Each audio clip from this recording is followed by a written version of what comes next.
Buenas tardes de nuevo. Vamos con la teoría de la abstracción. Después de hablar de la sensación y de la percepción, vimos esta teoría. Podemos hacer una pequeñita introducción, podemos hablar, obviamente, tengo que hablar de la teoría de la abstracción y para terminar puedo hablar de las categorías.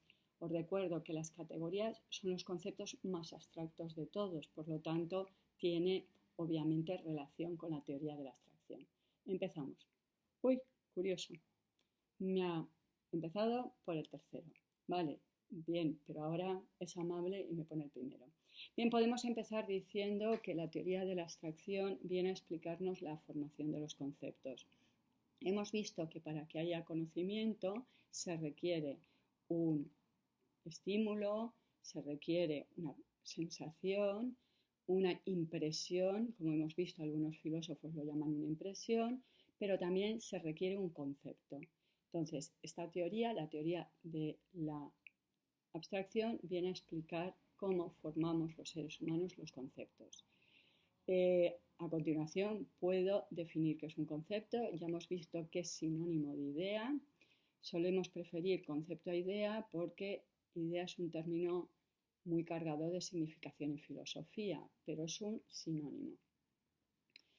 Obviamente, la teoría de la abstracción nos puede explicar cómo formamos nuestros conceptos empíricos, pero cuidado, no todos. Hay conceptos que obviamente no vienen de la experiencia, por eso se llaman conceptos empíricos. Un concepto empírico podría ser el verde. ¿De dónde viene el verde? Bueno, pues de mi experiencia que he visto hojas verdes en los árboles. Pero un concepto como Dios no puede proceder de la experiencia porque obviamente Dios nunca me lo voy a encontrar. Mi broma de nunca quedo a tomar café con Dios. Pero cuidado también conceptos como la igualdad, que es tan importante para, por ejemplo, defender nuestros derechos. La teoría de la abstracción, por tanto, supone que nuestros conceptos proceden de la experiencia. Obviamente, la teoría de la abstracción se opone a una teoría que vimos a principio de curso, que es la teoría de la reminiscencia de Platón. La teoría de la reminiscencia de Platón, os recuerdo brevemente, supone que el ser humano nace con ideas. Por lo tanto, yo no tendría que hacer el esfuerzo de hacer una abstracción, sino tendría que recordar esas ideas que posee el alma, dado que para Platón ha estado en el mundo de las ideas y las ha contemplado. Obviamente, también esta teoría se opone al innatismo de Descartes. Aprovechemos que ya hemos visto el innatismo de Descartes. También a principio de curso hablamos del innatismo de Chomsky. Vale, si no os acordáis de Chomsky, nos olvidamos de Chomsky.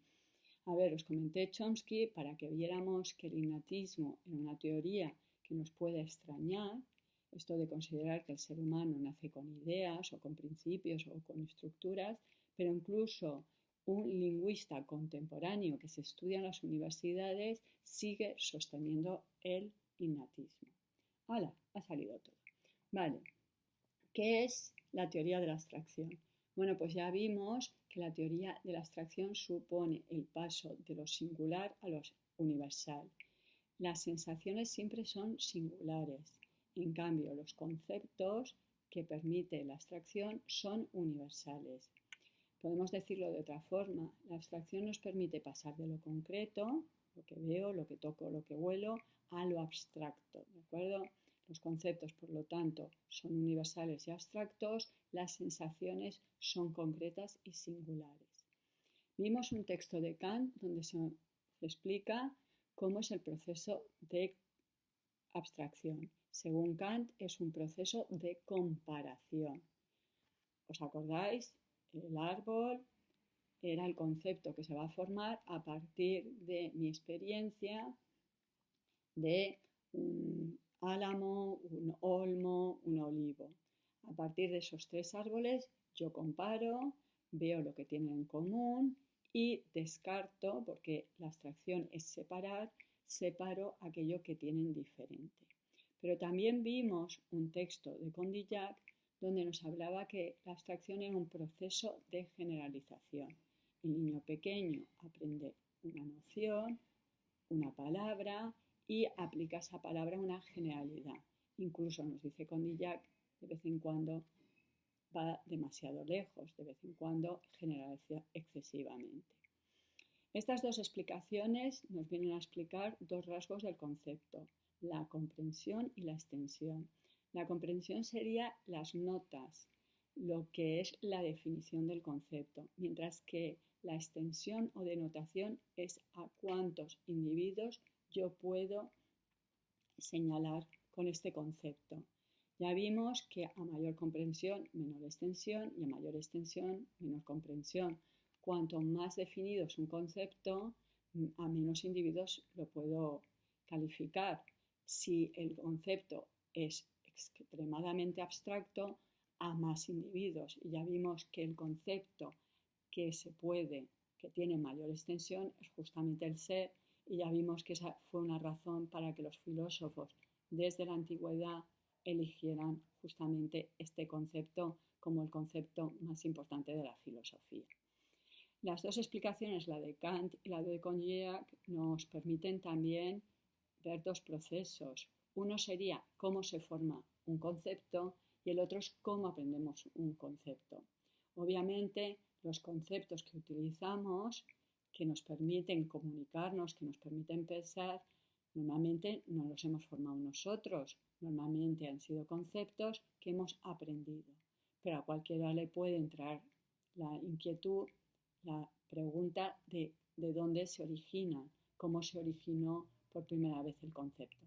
Según Kant, ya hemos visto por un proceso de comparación y de eliminación de aquellos rasgos que no tienen en común. Como os decía antes, las categorías son los conceptos más abstractos de todos. Vimos que Aristóteles recoge el concepto de categoría de un término jurídico. Etimológicamente, las categorías eran un término jurídico porque era lo que se le acusaba a un delincuente, alguien que se le detenía en un juicio. Obviamente, hoy en día las categorías no se remiten solo a las personas en los juicios. Para Aristóteles vimos que las categorías eran 10, obviamente no hace falta recordarlas todas, con quedarnos con alguna, pues por ejemplo la cantidad, la cualidad, la relación, la pasión ya que hemos tratado de ella es suficiente, ¿no? Y nos acordamos que para Aristóteles las categorías son los modos del ser, es decir, que para Aristóteles las categorías tienen una dimensión ontológica, que quiere decir traducción infantil, quiere decir que son reales. Para Aristóteles existen en la realidad cantidades, cualidades, relaciones, etc. Según Aristóteles, el lenguaje debería estar formado de juicios, obviamente el lenguaje científico, y esos juicios tendrían un sujeto y un predicado. La sustancia, el individuo concreto, sería el sujeto, y las categorías serían los predicados. Y esa estructura debería reflejar la realidad compuesta de sustratos que tienen accidentes, modos de ser. No obstante, aunque no aceptemos las categorías aristotélicas, sí que hoy en día se considera que las categorías es nuestro modo de organizar, de comprender nuestra experiencia del mundo. Así que aunque no pensemos que la realidad está compuesta de cantidades, cualidades, relaciones y pasiones, por ejemplo, y no consideremos hoy en día que nuestro lenguaje científico tenga que expresar la realidad compuesta de sustratos y predicados y limitada por esa estructura muy rígida del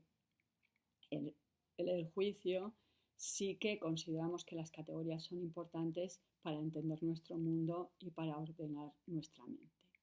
Y hemos acabado con el siguiente tema. Hasta ahora.